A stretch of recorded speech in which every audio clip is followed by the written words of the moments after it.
Hola, ¿qué tal? Y bienvenido a este nuevo vídeo de The Grand Test Maker, donde vamos a continuar con el desarrollo de nuestro proyecto para lograr la medalla del semáforo inteligente.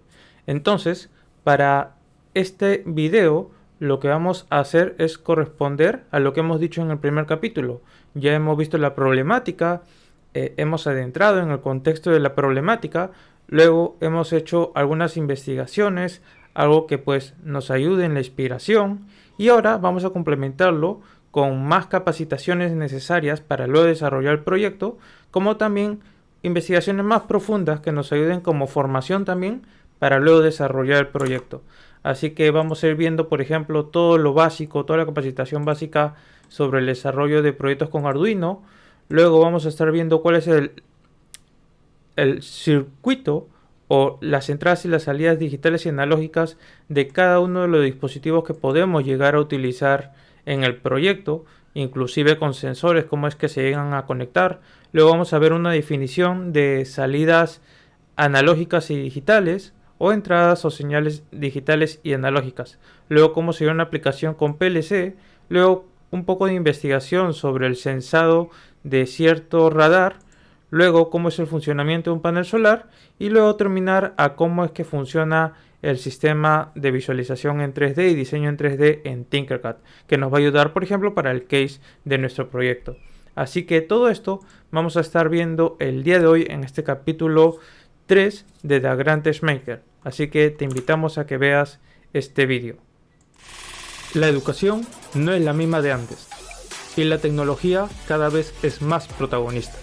En Making Home lo sabemos y te preparamos para ello, ofreciendo aprendizaje de fácil acceso a cualquier persona del mundo, con más de 100 proyectos tecnológicos, donde aprenderás desde fundamentos básicos hasta crear tus propios proyectos, con sus certificaciones, con testmaker capacitados, accesos ilimitados y mucho más.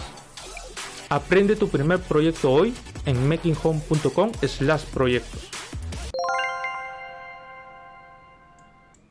Listo, entonces ahora vamos a iniciar primero con la definición o cómo es el uso de la plataforma Tinkercad, que nos puede ayudar a simular muchos proyectos con Arduino, ¿vale? Entonces, por ejemplo, si no sabes programación en Arduino, no te preocupes, vamos a ver justamente eso. Para esto sirve esta etapa del video, este capítulo, para poder capacitarnos con todo lo básico necesario para luego desarrollar nuestro proyecto, ¿vale? Entonces, en primer lugar, algo que vamos a utilizar en nuestro proyecto son diodos LEDs y el prendido y apagado de estos mediante Arduino.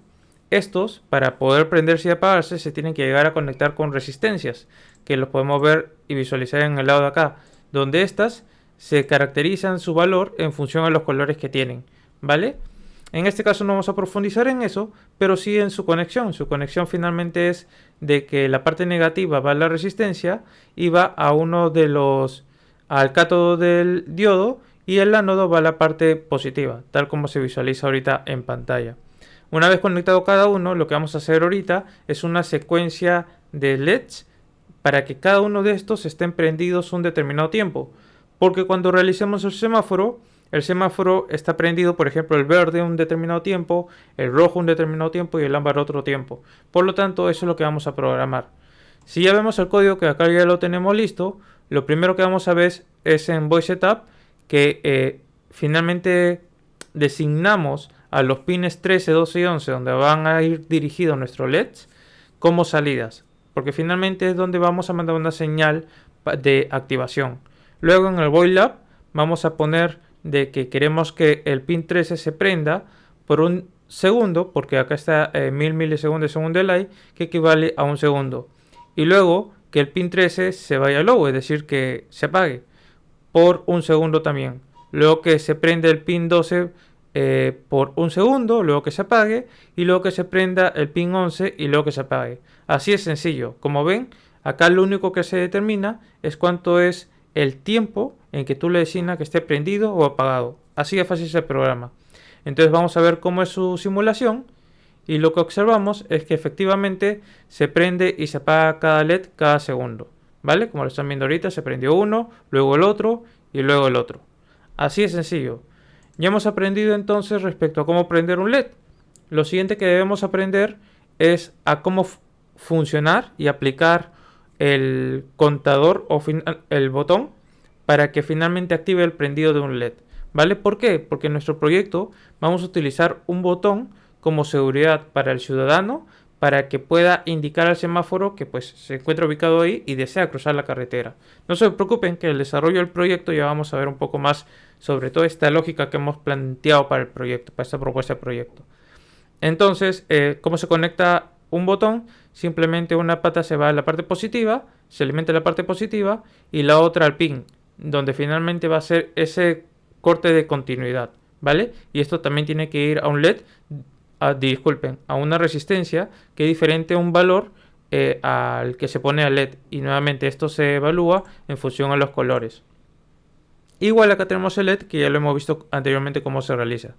Ya viendo el código, lo único que estamos haciendo es crear las variables inPin y lemPin, que van a ser las variables que nos van a ayudar a determinar el pin para el botón y el pin que va a hacer funcionar el LED, ¿vale? Que van a ser los pines 5 y 11.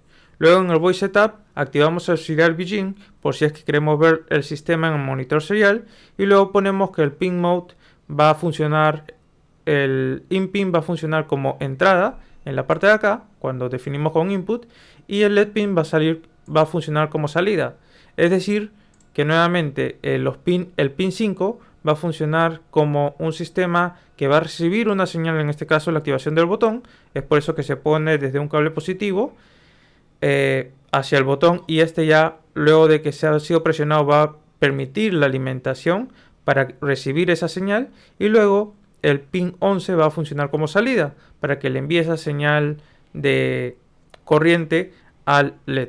Luego en el Void Lab ponemos que en función de la data que se está digitalizando y leyendo en el inPin, vamos a igual imprimirlo en el Serial Begin para poder verlo y luego vamos a estar activando en función a esa data el LED y eso se va a permanecer o vamos a poner un delay de 100 milisegundos para que existe ese margen de división, ¿vale? Entonces vamos a iniciar la simulación para ver cómo funciona. Lo prendemos, lo mantenemos presionado y se va a prender el LED. Igual, si activamos el monitor serial, ahorita estamos viendo que hay puros ceros, de que no hay una activación. Si presionamos el botón, debería mandar una señal unológica, que quiere decir de que hay tensión en el LED. Perfecto, entonces está funcionando y hemos aprendido cómo finalmente conectar y hacer funcionar un botón con un LED. Lo siguiente es que va a ser necesario es ver el funcionamiento de un sensor PIR. Un sensor PIR básicamente se enfoca en sensar el movimiento y esto es muy importante que lo entiendan, solamente el movimiento. Ya lo vamos a ver en la simulación.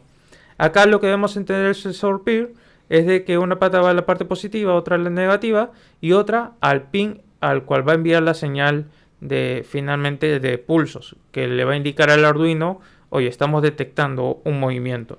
Y luego el otro pin 3 lo vamos a utilizar para prender el LED, que sea un indicador de que finalmente está detectando el sensor.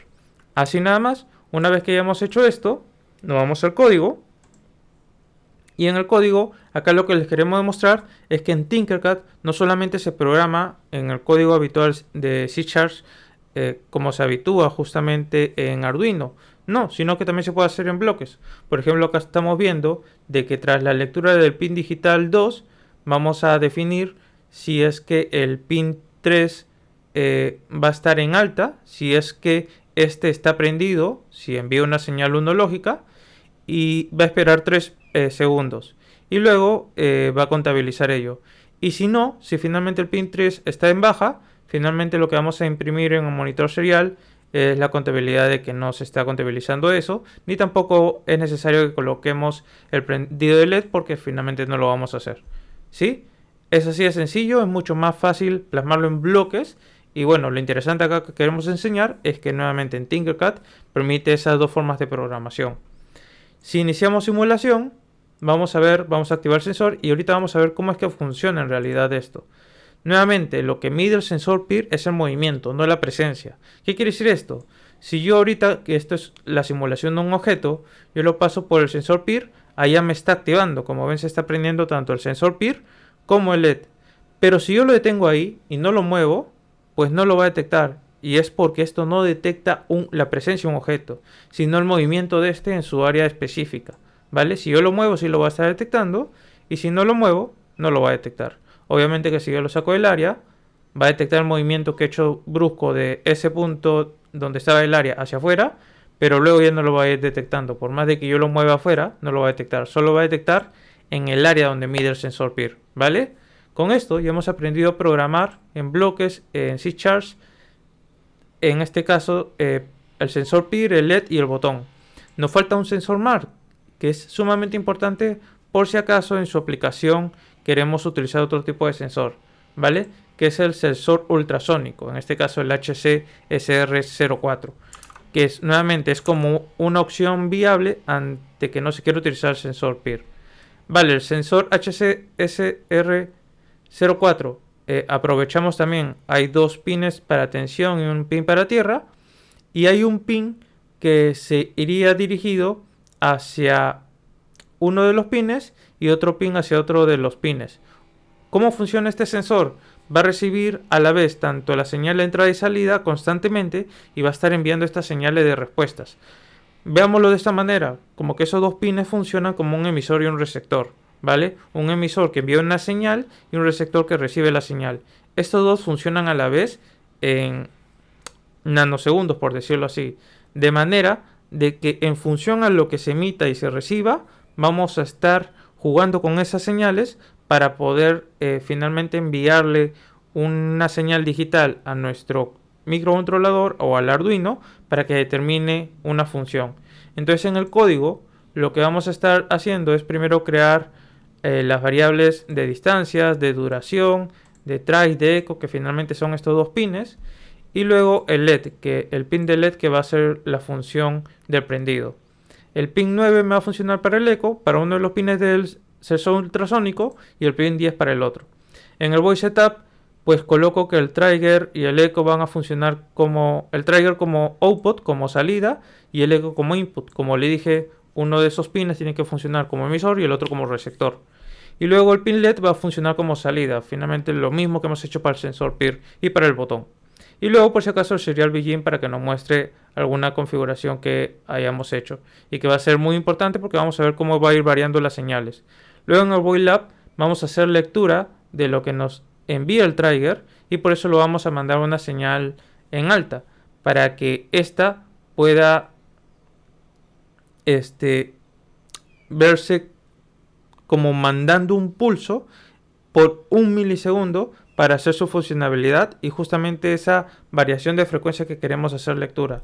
Luego vamos a hacer la lectura del trigger en baja y ahí es donde vamos a determinar en esa lectura rápida el cálculo de lo que se está hallando con lo que se ha recibido en el eco, ¿vale? Es por eso que vamos a pulsar dentro de la programación en alta el eco y este lo vamos a ingresar dentro de la variable duración. ¿Por qué? Porque acá ya estamos calculando justamente lo que está determinando de distancia o en milisegundos de duración el dispositivo. Luego en distancia vamos a dividir esta variable de duración entre 58.2, que es un cálculo matemático para hallar la distancia simulada acá con el dispositivo de sensor ultrasónico. Luego esto lo vamos a imprimir en el serial para hacer lectura de cuánto se va midiendo o cuándo va detectando este sensor.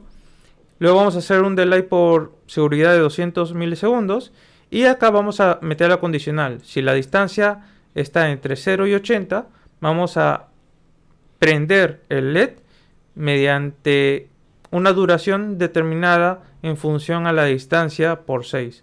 Y luego vamos a apagar nuevamente el LED. ¿Vale? Ese vendría a ser el código. Vamos a simularlo. Vamos a activar monitor serial para que ustedes puedan ver. Por ejemplo, ahorita, el sensor ultrasónico en comparación al sensor PIR, este sí mide la presencia. Es decir, que si yo lo dejo acá, por ejemplo, están viendo de que el LED se está prendiendo o está oscilando. ¿Vale? Porque este sí detecta presencia. No detecta movimiento, detecta presencia. ¿Vale? Si lo dejamos ahí, va a seguir detectando. Si lo ponemos afuera, no lo va a detectar. Pero en este caso en particular quería demostrarles de que hemos dicho que va a detectar o va a prender el LED si es que la frecuencia de detección está entre 0,80, es decir, la distancia simulada que determina está de 0,80. Y acá, como ven, el monitor serial sigue en 54. Si lo acerco más, va a ser menor. Está todavía en el rango, por eso oscila. En cambio, si lo vamos subiendo, vamos a llegar a un punto de 84 donde ya se apaga, ¿vale? Ese es el cálculo que ustedes podrían hacer para ir variando la distancia de detector de este sensor. Ustedes entonces van a determinar qué sensor es el más viable para poder hacer su simulación o prototipo de proyecto, ¿vale? Entonces con eso ya hemos aprendido lo suficiente y necesario que requerimos para la simulación de nuestro proyecto con Arduino.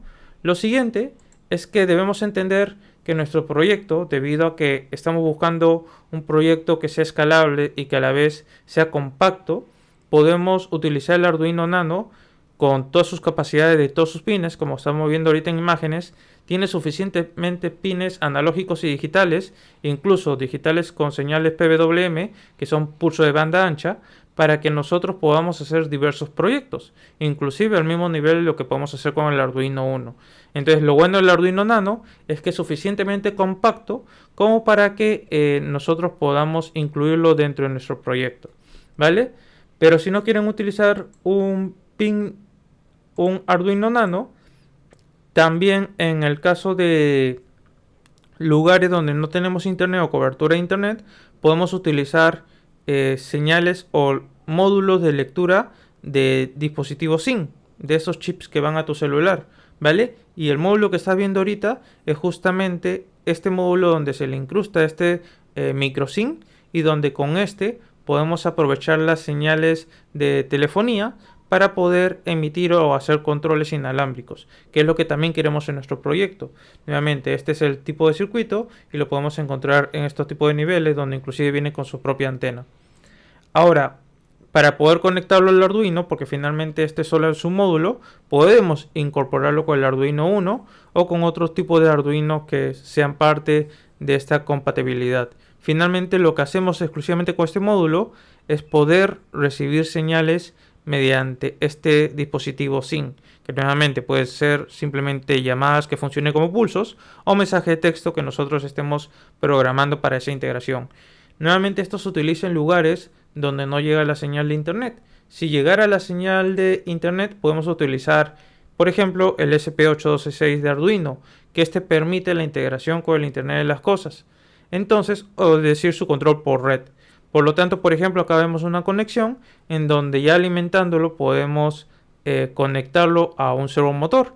Acá estamos viendo que uno de los pines están yendo directamente a uno de los pulsos PWM de pulso de banda ancha para poder controlar un servomotor. Entonces no va a funcionar de la misma manera, pero la gran diferencia y potencialidad que tiene esto es la cobertura que tiene a red. Y otro ejemplo que tenemos aquí es también tener este dispositivo con, por ejemplo, un sensor de humedad, no solamente con actuadores como es el servomotor, sino inclusive con sensores de humedad como el DHT11, que igual acá lo estamos conectando uno a una alimentación, donde va a estar alimentado por tensión y por tierra, y luego otro al pin de lectura de este sensor. Y nuevamente podemos aprovechar esta data que nos envía para hacer una programación de control inalámbrica hacia alguna plataforma o aplicativo. Entonces nos puede servir esto en el caso de que tengamos cobertura a red. Luego, otra investigación que hemos hecho es entender bien sobre las señales digitales y analógicas.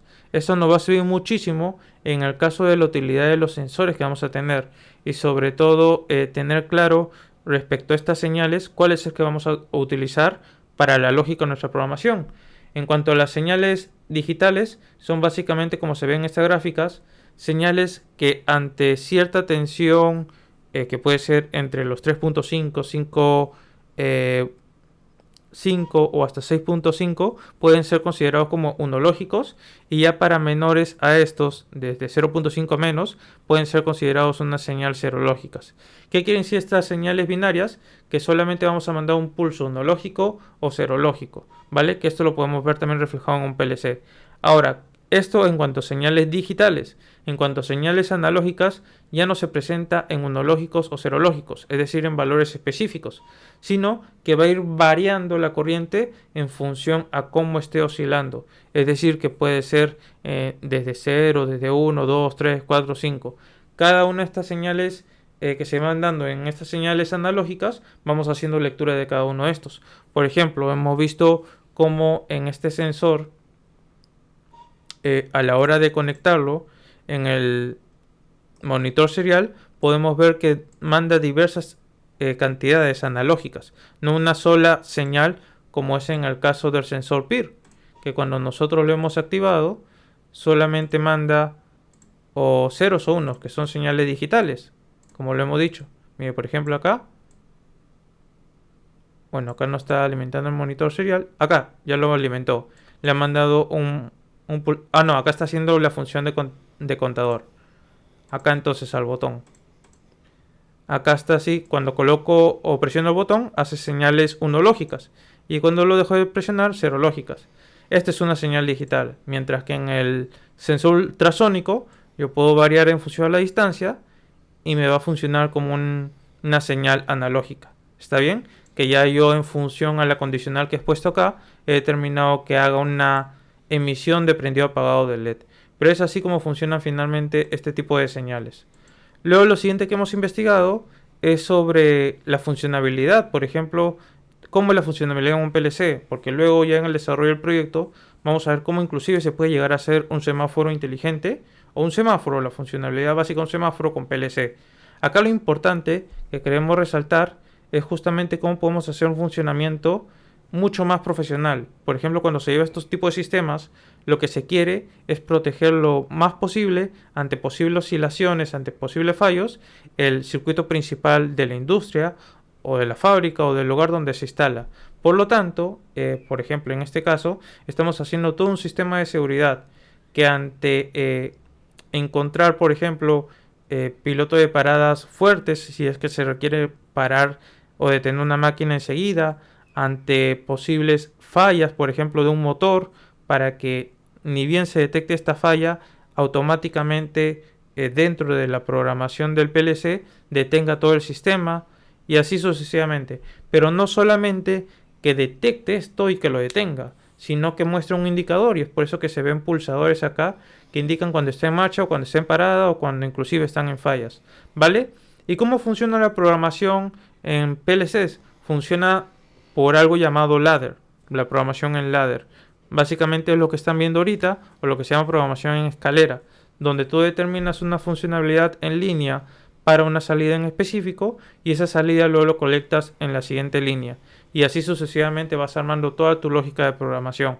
Acá, por ejemplo, estamos viendo que el run 0, que vendría a ser esta primera etapa, cuando se presiona el pulsador verde de marcha, que vendría a ser el I03, que está acá, se arranca el motor 1 y se puede detener presionando el pulsador rojo de parada, pulsador de parada de emergencia o activación del relay térmico de motor 1 en caso falla el motor, ¿vale? En el run 1, luego que es el siguiente proceso, que lo vemos acá, es algo mucho más simple. Cuando el motor 1 se activa, el piloto verde de motor 1 se enciende. ¿A qué llamamos piloto? A estos indicadores LED que indican de que el motor está en marcha. Luego, en el run 2, que vendría a ser esta parte del proceso, se indica que cuando el relay térmico del motor 1, el pulsador de parada de emergencia y el pulsador rojo de parada están desactivados y motor 1 está apagado, el piloto rojo de parada se encienden. ¿Por qué? Porque todos estos están conectados en una sola línea en específico, es decir, que están conectados en serie. Y cuando hablamos de una conexión en serie, estamos hablando que una depende de la otra. Siempre que todas estén en activación va a funcionar el paso de corriente. En cambio acá, por ejemplo, en el espacio 1, podemos ver de que hay tanto el botón de marcha como el botón de motor están en paralelo. ¿Qué quiere decir esto? De que solo hace falta que uno esté activado para que se pueda pasar la corriente. Y por último, en el rango 3, nos dice cuando se activa el relay térmico de motor 1, todo el ciclo se detiene y se enciende el piloto amarillo de falla de motor, lo que es un indicador de que si se ha detenido el motor es posiblemente por algo. Entonces, este run sirve para indicarle al operador que hay una falla de motor y debe ser revisado. Nuevamente, el objetivo de un PLC a llevar toda esa lógica de programación tan básica de prendido y apagado de un motor, porque solamente acá es el prendido y apagado de un motor, pero darle todo un sistema de seguridad que le permita que automáticamente se apague el sistema si hay alguna falla, si hay algún, por ejemplo, un exceso de corriente o si por algún error se ha parado el motor, y que también pueda visualizar en un indicador, en este caso de los LEDs o de los pilotos como se llaman acá, que está en marcha el motor o que está parado. Imagínate una fábrica donde ves que existe un motor que está expuesto al ser humano y que la única forma de saber que está en marcha o no es justamente con estos indicadores. Es por eso que se tiene ese nivel de seguridad. Y también porque es mucho más robusto el PLC para sistemas industriales. Es muy importante que nosotros también sepamos sobre esto. Otra investigación profunda que hemos hecho es sobre la posibilidad de sensado. Por ejemplo, en carros hay sistemas de sensados que hoy en día se están utilizando para hacer la conducción automatizada de vehículos. Pero también en muchos carros se ponen sensores que puedan detectar a tiempo que hay un objeto para poder evitar choques de imprevisto.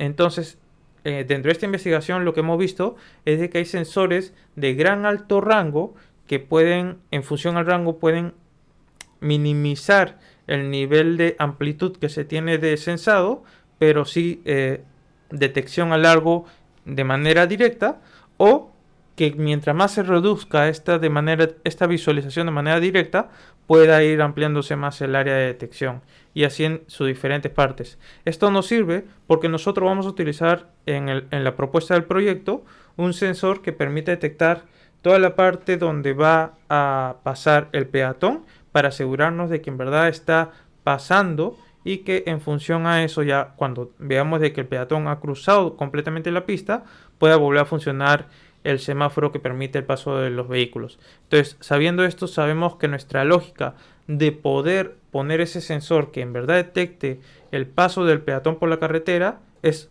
viable. Luego, otra de las cosas que vamos a poner en este proyecto es un panel solar, porque queremos que sea sostenible en función a los requerimientos del cliente. Por lo tanto, algo que debemos saber es cómo funciona la energía solar en los paneles.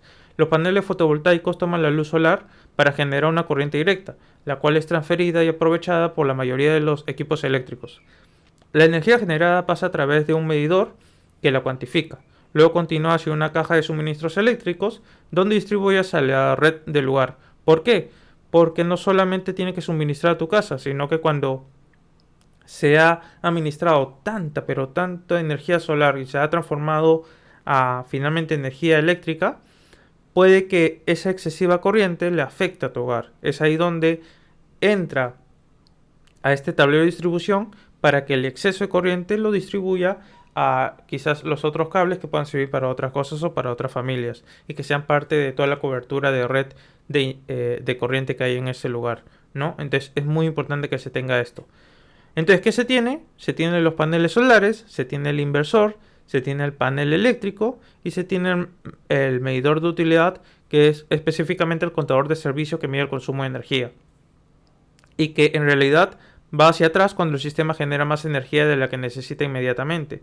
Este exceso de energía solar compensa la energía que se utiliza por la noche.